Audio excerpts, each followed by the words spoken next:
ರಾಯಚೂರಿನ ವಿಧಾನ ಪರಿಷತ್ ಸದಸ್ಯರಾಗಿರ್ತಕ್ಕಂಥ ಸನ್ಮಾನ್ಯ ಶ್ರೀ ಕೆ ವಸಂತಕುಮಾರ್ ಅವರು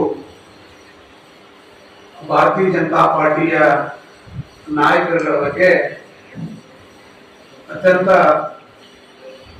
ಕೀಳು ಮಟ್ಟದ ಪದಗಳನ್ನು ಬಳಕೆ ಮಾಡಿರ್ತಕ್ಕಂಥದ್ದು ನಾವೆಲ್ಲ ಕಂಡಿದ್ದೀವಿ.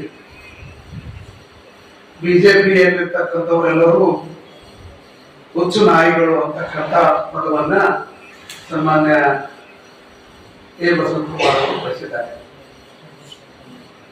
ಅದರಲ್ಲಿ ಸ್ವಲ್ಪ ಕರೆಕ್ಷನ್ ಇದೆ. ಬಿಜೆಪಿಗರು ಹುಚ್ಚು ನಾಯಿಗಳು ಅವು ಹಾಗೆ ಬುಗುಳ್ತವೆ ಅಂತಕ್ಕಂಥ ಪದವನ್ನು ಬಳಸಿದ್ದಾರೆ. ಅದರಲ್ಲಿ ಸಣ್ಣ ವ್ಯತ್ಯಾಸ, ಕರೆಕ್ಷನ್. ಬಿಜೆಪಿಗರು ನಾಯಿಗಳು ನಿಜ, ಆದರೆ ಕಳ್ಳರನ್ನ ಕಂಡ್ರೆ ಬೊಗಳ್ತಾವ, ಸುಮ್ಮನೆ ಬೊಗಳಂಗಿಲ್ಲ. ಕಳ್ಳರನ್ನ ಕಂಡ್ರೆ ಮಾತ್ರ ಬೊಗಳ್ತಾವ. ಯಾಕಂದ್ರೆ ಇವತ್ತ ಪೊಲೀಸ್ ಇಲಾಖೆಯವರು ಕೂಡ ನಾಯಿಗಳನ್ನ ಬಳಸಿ ಇವತ್ತ ಕಳ್ಳರ ಹಿಡಿತಾರೆ. ಇವತ್ತ ಕಾಂಗ್ರೆಸ್ನ ಕಳ್ಳರನ್ನ ಕಂಡ್ರೆ ಇವತ್ತ ಬಿಜೆಪಿಗೂ ನಿಯತ್ತಿನ ನಾಯಿಗಳು.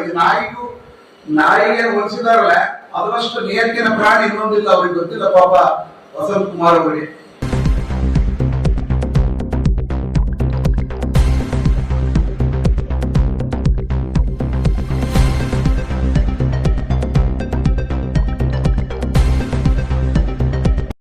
ಶ್ರೀ ಮಲ್ಲಿಕಾರ್ಜುನ್ ಖರ್ಗೆ ಅವರು ಬಳಸಿದಂತ ಪದ ಇಡೀ ದೇಶದಲ್ಲಿ ಇವತ್ತು ಯಾವ ರೀತಿ ನಿಮಗೆ ಕೋಲಾಹಲವನ್ನು ಸೃಷ್ಟಿ ಮಾಡಿದೆ.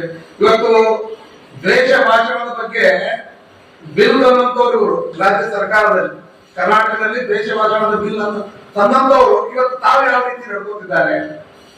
ಇವತ್ತು ಕೋಮ ಸೌಹಾರ್ದತೆಯನ್ನ ಹಾಳುಗೆಡುವುದರಲ್ಲಿ ಇವರೇ ಪ್ರಮುಖ ಪಾತ್ರವನ್ನು ವಹಿಸ್ತಾರೆ. ಇವತ್ತು ಹಿಂದೂ ಮುಸ್ಲಿಮರ ಭಾವನೆಯನ್ನು ಸೃಷ್ಟಿ ಮಾಡೋದು ಬಿಜೆಪಿ ಅಂತೇಳಿ, ಕೋಮವಾದಿಗಳಂತ ಹೇಳಿ ಹೇಳ್ತಾರೆ ಇವತ್ತು ಕಾಂಗ್ರೆಸ್ಸಿಗರು. ಇವತ್ತು ಅವರೇ ಕುಂತು ಇವತ್ತು ಹಿಂದೂ ಮುಸ್ಲಿಂಗಳ ನಡುವೆ ಇವತ್ತು ವಿಷದ ಬೀಜವನ್ನು ಬಿತ್ತುವಂತ ಕಾರ್ಯವನ್ನು ಮಾಡ್ತಾರೆ. ಏನು ಸನ್ಮಾನ್ಯ ಶ್ರೀ ಮಲ್ಲಿಕಾರ್ಜುನ್ ಖರ್ಗೆ ಅವರು ಕುರಾನ್ ಏನಾದ್ರು ಓದಿದಾರ?